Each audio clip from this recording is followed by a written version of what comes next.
How do we break out of our processes? How do we move faster? Perfect is the enemy of done. I can see issues where something is going out in a business unit, let's say the C-suite or leadership teams or those that are kind of coming to the center of the organization even understand it. It's out the door. I mean, do you think that's a danger of things that can happen in that way? One of the biggest risks of decentralization is fragmentation and messaging. You have separate business units telling their own story in their own style and tone, and then your company narrative looks like a patchwork quilt.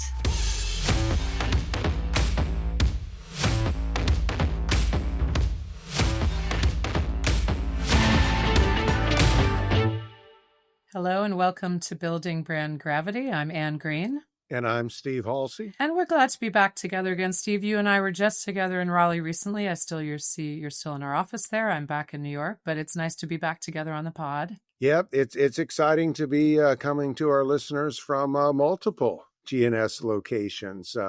And Raleigh is certainly a very dynamic city, and we've seen the area we're at. When we were first here, none of this was behind me. So it's been an exciting development to see all the growth and the investment here in the Southeast.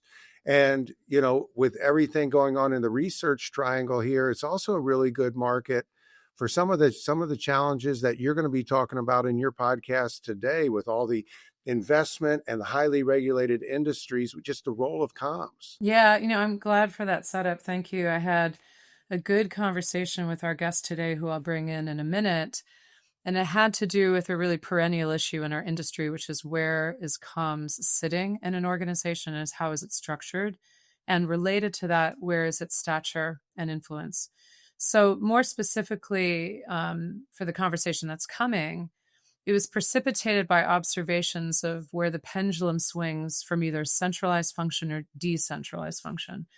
And we particularly saw some interesting articles about Pfizer recently, which is obviously a big player in the pharmaceutical space that has decided to, you know, say goodbye to a long time really respected comms leader. I mean, to say really respected is an understatement, and move more of the comms structure into a decentralized function. So they're embedded within business units and not so much within a central service comms structure, if I'm understanding it correctly. And it's not something we haven't seen before. It is like that pendulum swing back and forth. And it's always interesting because it raises a lot of questions for our industry about how should comms be structured in given sectors or organizations, and what are the implications of one model versus another? Yeah, and I think what you hear is a lot of that. Hey, we want customer centricity. Let's be really close to the customer, what that looks like. And at least from my perspective, we're seeing a lot of momentum now about decentralization, because it feels like agility, right? If we're closer, if we're in the market, we can be more agile.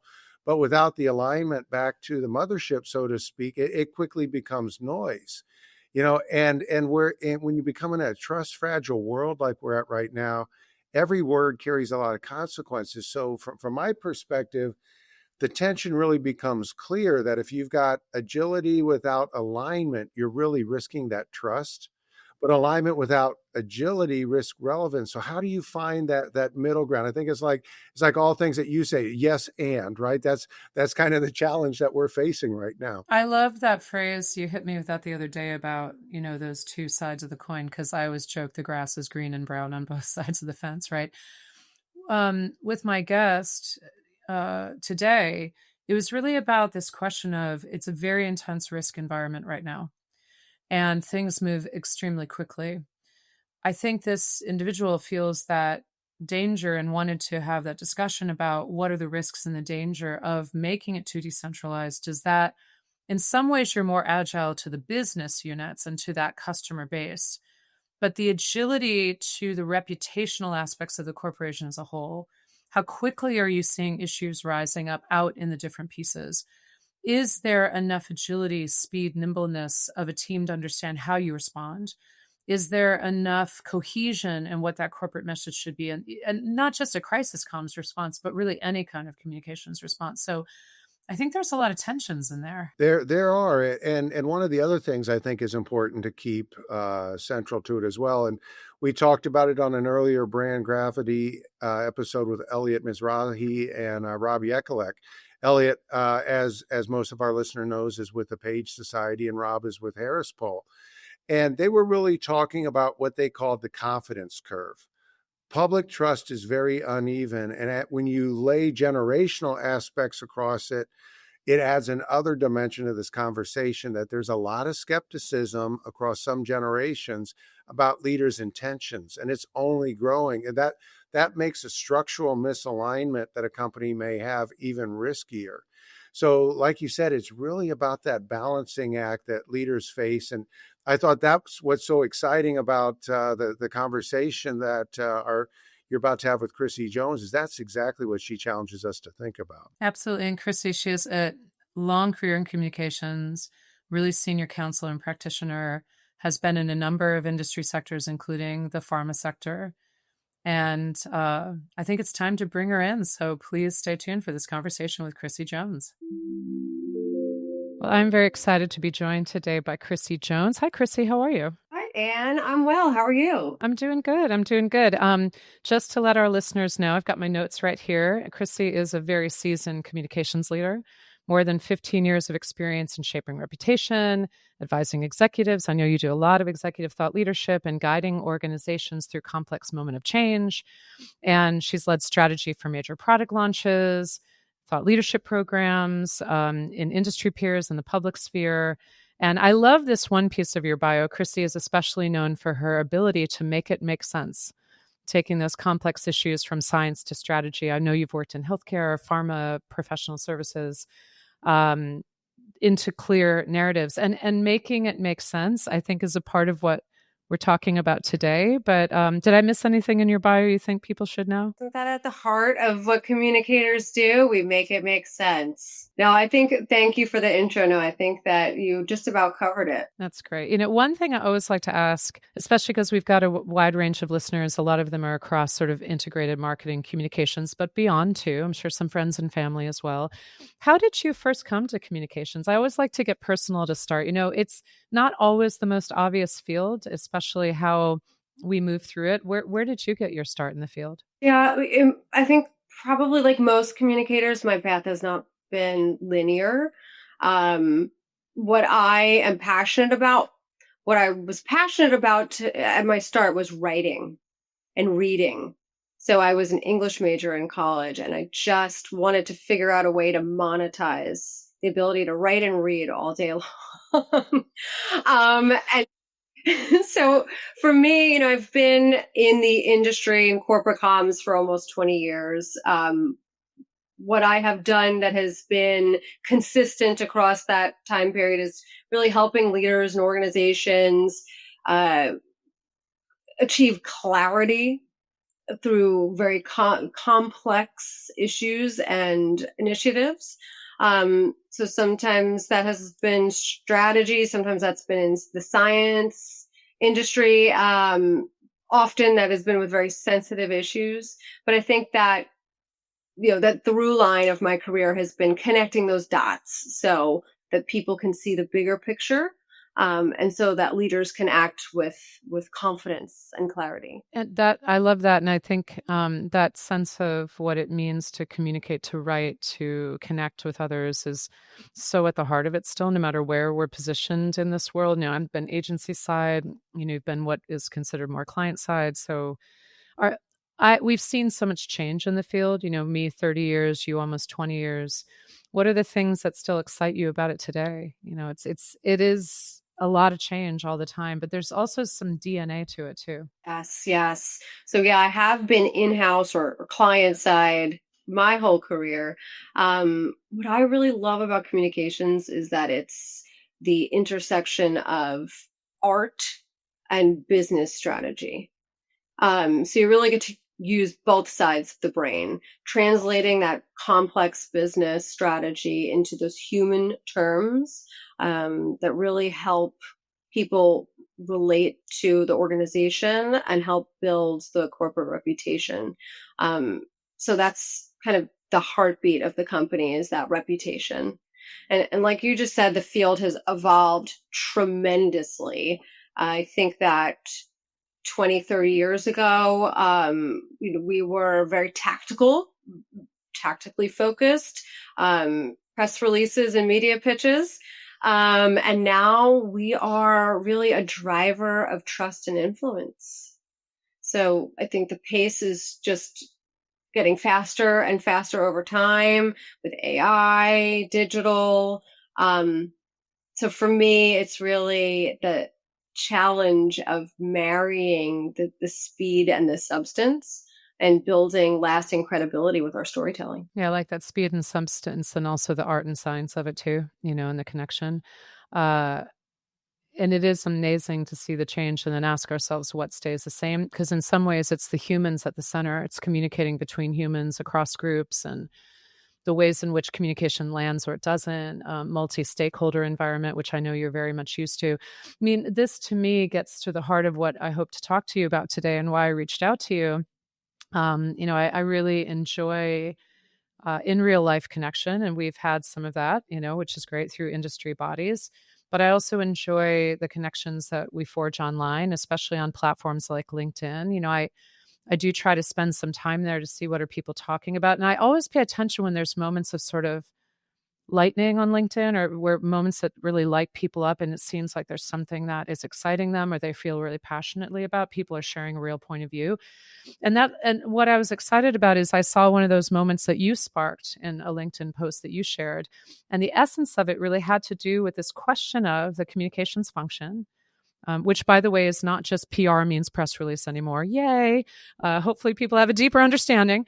But this question of how is it organized? And form follows function and form are very related. So this idea of is it centralized? Is it decentralized? And what are the tensions there? So maybe catch our listeners up a little bit about the issue that you saw and what you posted, and then we'll get into it more. Okay, so what I saw was an announcement of a major shift in comm structure at a very large, very well-known, reputable organization. The reaction from industry peers and functional peers was very centered on the leader, which was absolutely deserved. The accolades are well deserved. But I was struck by how little attention was being put on the structural changes themselves. So structures send signals. And then this move from a centralized communication structure to decentralized is a signal or a statement of how the company values communications as a strategic function. So what I sought to do was to spark a conversation about that, because that's not just isolated to one company. That has ripple effects across our function or industry. Yeah, and in this case, it was Sally Sussman departing, a major pharma player. She's so well known and so respected, and as you said, deserves all the flowers, has been such an incredible leader in the sector, an incredible leader for the comms function, carried companies through some major reputational changes, ups and downs. And so this question of that visibility. But I was struck, as you comment on this, and like you said, that's one data point, but it's really the bigger picture, right? This is happening not just in one sector. You see this kind of pendulum swing, the pull back and forth, centralized, decentralized, not just for comms, but it seems to have been, I've noticed this over the years with communications in particular, having worked in so many sectors. But I was noticing the same thing, Chrissy, when I saw your post on LinkedIn. I was like, yes, why are we not talking about this? Like, where is that discussion? Why do you feel that larger backdrop was less acknowledged or discussed in the public sphere? I'm just curious if you have any hypotheses on that. I mean, it's hard to say for sure. I think part of it is that people naturally gravitate towards the human story. Sally's legacy was the headline and is so, especially for those of us in comms, especially for those of us in pharma comms. I mean, the celebration is so well deserved. So I think that's maybe why the conversation centered there, rather than with the organizational structure part of the conversation. But I wanted to make sure that structural shift wasn't overshadowed by some of the conversation that was happening, because the structure really matters. It signals to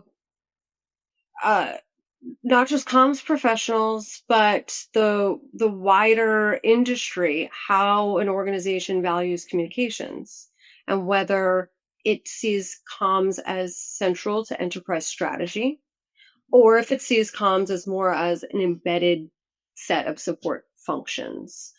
I think those types of changes are not necessarily celebratory or personal, so that could be why folks we're not speaking about them as much, but the reality is that they are quite consequential for the future of our function, and also for corporate reputation and reputation management for organizations. Yeah, and I want to talk about the implications for reputation and the risk factors involved, because you've talked about this both in your LinkedIn post and also in a article that you did for a trade magazine that I thought, deepened the discussion. That was really excellent, and we can put a link to it in our show notes. I encourage people to check it out. But this, I want to come back to that. But first and foremost, you're right. Not everybody is really cognizant of the ins and outs of corporate structure. It's not something people study every day. I happen, as an organizational leader and a practitioner, to be interested in these things. But maybe give folks a sense, if they're not really familiar with this,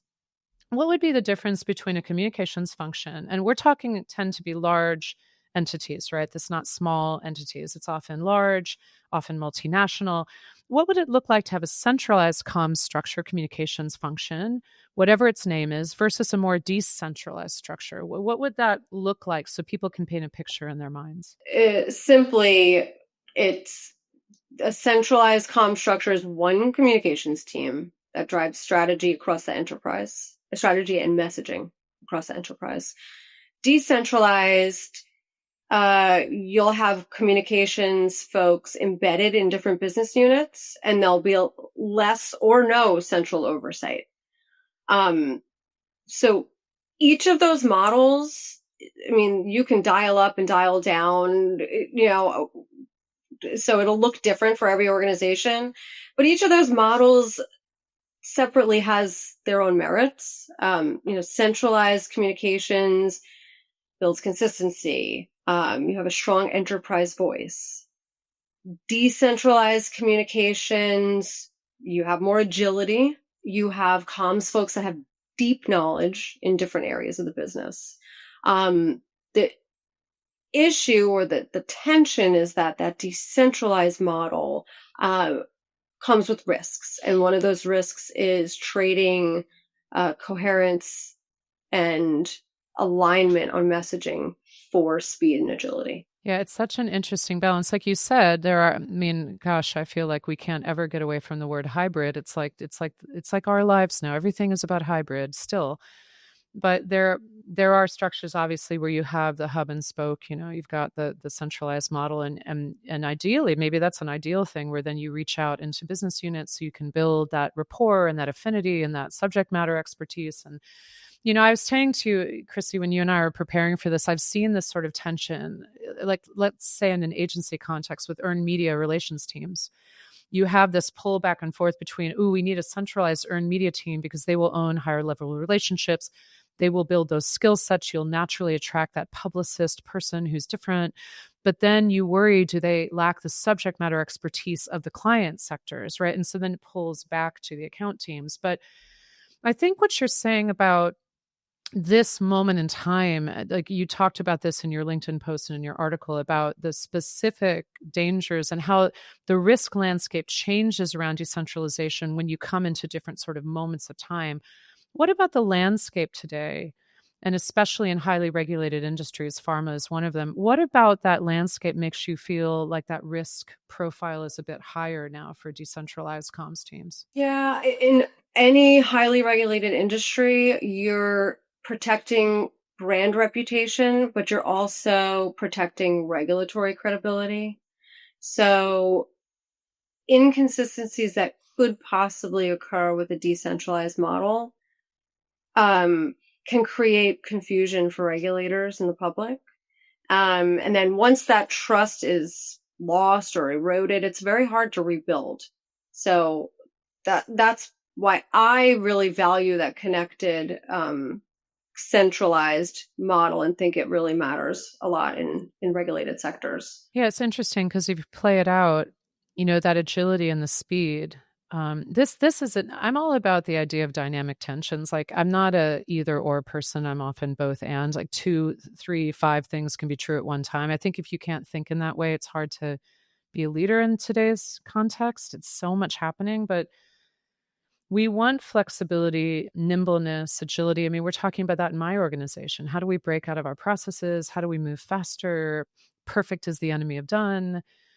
But I can see issues where something is going out in a business unit, and before, let's say, the C suite or leadership teams or those that are kind of coming to the center of the organization even understand it, it's out the door. I mean, do you think that's a danger of things that can happen in that way? Absolutely. I think one of the biggest risks of decentralization is fragmentation and messaging.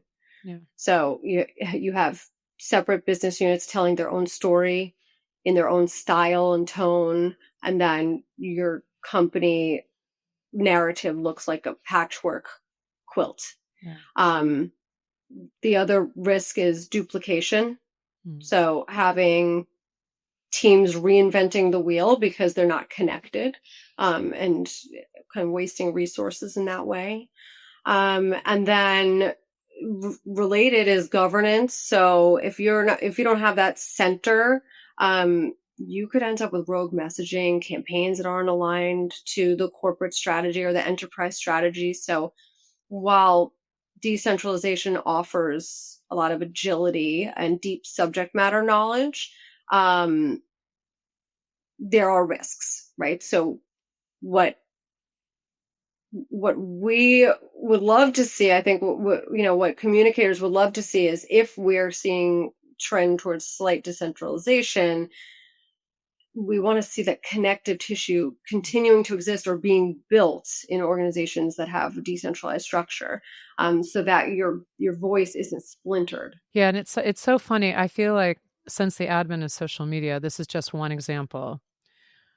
When left to its own devices, it being any organization, right? All of its component parts will gravitate toward, we need our own channel. We need our own social channel. We need this. Like I've had so many situations over the years where clients or, organizations or peers were dealing with trying to reel people back in because there's channel proliferation and confusion. And I have to say, this whole dialogue around AI, which is more than one acronym can encompass, by the way. I have a pet peeve about people saying AI as if it explains everything. But if we talk about generative, we talk about the large language models, and we talk about the revolution that's happening in search, zero-click search environment, generative engine optimization, the role of authority, how discovery is changing. There's so much. In fact, there's new research from Muckrack, the communications platform vendor out there, that we'll be reporting on in another Building Brand Gravity episode. That's did a really deep dive analysis in how AI discovery is being generated. The large language models are getting better at recency, meaning they're pulling in stuff into those AI summaries that are quite recent, which was not the case before. So boy, you could see how that fragmentation would be a real mess in terms of how AI is representing your organization, right? Absolutely. And I think that it's real, and it's very exciting that you're doing a podcast on this, and all communicators really should listen to it, because we are going on a journey to educate our organizations about these changes. Whereas marketing had traditionally been sitting in the seat, or marcoms had been sitting in the seat of, feeding the SEO engine, we are seeing a shift now where traditional communications work is going to be feeding the Gen AI engine. So we need to educate our stakeholders internally about these changes and what an important role communications is going to play. I couldn't agree more. And I think it's an exciting moment, but it's a moment to kind of re-knit together how digital marketing, marcoms, communications, stakeholder relations, how it comes together in a more intentional way. Not that SEO goes away, but AIO, GEO, whatever we want to call it, this is requiring a thoughtfulness regarding content strategy, earned, owned, the peso model, all the stuff that we've been talking about for years. It really is that next step change. And I think that theme of whether it's more centralized or less centralized, how do you avoid fragmentation and the risk that comes with that? I mean, there's a larger question to me, because I think you were so right on about the reputational risk issues. Things move so fast. And if you think about, say, a pharmaceutical context, but it could be anyone in healthcare, and you think about, let's say, Wall Street as a stakeholder, right? Because most of these are publicly traded or larger entities out there, large health systems, whatever. What is it that this entity is specializing in? Where are the horses they're really riding? Where is that center of gravity that's been identified by the leadership team? Is there so much fragmentation because every part of the organization wants to feel like their stuff is the most important, that the story becomes so all over the place? And that's why I really appreciated you pointing out sort of the risk of fragmentation. But I think there's a backdrop here, which is, what is the relative stature and empowerment of different functions within an organization, and including different leaders? So the C-suite, which may encompass a chief communications officer, not the same in every organization, doesn't report the same, isn't quite the same. But what is your sense of how that reflects back on where communication sits in organizations? The debate really never seems to go away for where communication sits in an organization. And maybe part of that is historical, looking back on communications really being a support function. And it's grown now into a strategic driver. So finance and legal, you never see the same conversation happening for those functions. I've never heard anyone ask if the CFO has earned their seat at the table, at the proverbial table. So they've always been seen as indispensable. Comms is still fighting that battle in many organizations. One of the reasons is visibility, because good comms is invisible. Good comms looks seamless, which ironically makes it undervalued. And then when things go wrong, people notice. So leaders in communications are constantly needing to prove their worth in ways that CFOs and COOs often don't have to. And then there's the cultural component of it as well. So you have some CEOs who are really attuned to comms. They are storytellers. They value storytelling and reputation. And then you have some organizations where that is not the case. So comms will be relegated to being a tactical support function. But I think those inconsistencies are why this remains an open question, or why this remains a challenge for us in communications. But the last 5 or so years have been really critical for communications. And I think that what we've seen is, through the pandemic and social justice issues and political polarization, what we have seen is that reputation is strategic. And so the companies that get it right are going to outperform the ones that don't. And your communications team are your reputation drivers. I think that's so powerfully said. It has been a heck of a few years showing, putting a spotlight on almost every type of stakeholder group, the pressures on those stakeholder groups. It reminds me of a related issue, which is this sort of strange bifurcation that would happen sometimes between internal and external communications. Like, that is a very old-fashioned way of thinking. I think most practitioners I know would agree, but it was so separated for so long. And the fact is, those employees and colleagues are the first, the drop falls in the pond, the first ring are your own people before it radiates out. And so I think breaking down those silos and recognizing the pressure on all those stakeholders groups, and the fact that reputation has significant impact. It's really like, what does reputation do? It's permission to operate. It's that trust and permission to operate. It could be literal permission through regulatory bodies, or it could be just permission through trust. So I think that's really powerful. You said something, that whole thing about earning a seat at the table. Well, comms has to earn its seat at the table. What do you make? That's such a common phrase we've heard over the years. What do you make of that? Like, I mean, just what does that bring to mind for you? I'm tired of it. Same. I think it's outdated. I think it's frustrating. We are, as communicators, often positioned as less powerful or less impactful than some of our other supporting function or group function peer groups, despite the fact that an organization's reputation can swing markets. And we know that.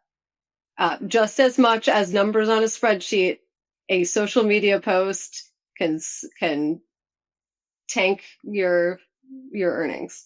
So I think the past couple of years, I hope, has really proven that comms not only deserves the seat at the table, but is an integral part of corporate strategy. I mean, we're responsible for trust, for leadership impact and executive visibility, and for organizational strategy. And those pillars really uphold the business. Yeah, I think that's really well said. As we start to wrap up today, I'd love to think about, what advice we can give. Like, who are we? But let's give advice. We have experience. Let's do it. The first group I'd like to advise are those senior executives, like CEOs, that pick the sector. Again, decentralization or centralization of the function is happening in many places. It's a pendulum, I think, that swings back and forth. It's hitting pharma quite a bit right now, but it's happening elsewhere. For those that have that most senior level decision making, especially the CEO level, what would you advise them on? What kind of factors do you think that they should be weighing and even more educating themselves on as they as they weigh this question? Yeah, I think to position this through the lens of, I think we're going to see more hybrid models. I think we'll see a centralized core of communicators for risk and issues management and maybe for business strategy, but we're going to see embedded comms through the business for agility and speed and depth of knowledge. So I would ask CEOs to not look at this as a binary, to look to design models that can do both, protect the enterprise voice and enable speed. So I think the question is not what works now or what's easiest to implement now, but the question that CEOs should ask themselves is, what structure is going to protect the company's reputation 5 years out? So that's more than just the org chart. That's more than just cost efficiencies. That's really a forward-looking, will this model provide us with a clear enterprise narrative? Will this model provide us with clear accountability? And does it allow us to manage risks across various stakeholders? I think, the CEO could look at communications sort of like an operating system. So you can have multiple apps running. So you can have multiple people embedded in these very specific areas, but you do need a cohesive, unified operating system at the top. So recognizing that the right reputation and the right structure is a strategic asset, and formatting the comm structure accordingly. I love the idea of the operating system that has multiple apps running, multiple programs, but they come together as a whole. I think that's I haven't thought of it that way. I think that's a really powerful metaphor. I really like that. So turning to our peers out there across the industry, comms folks, and again, they can be integrated, marketing communications as well as comms. We're all doing many different channels and tactics, and the more symbiotic, the better, of understanding these levers.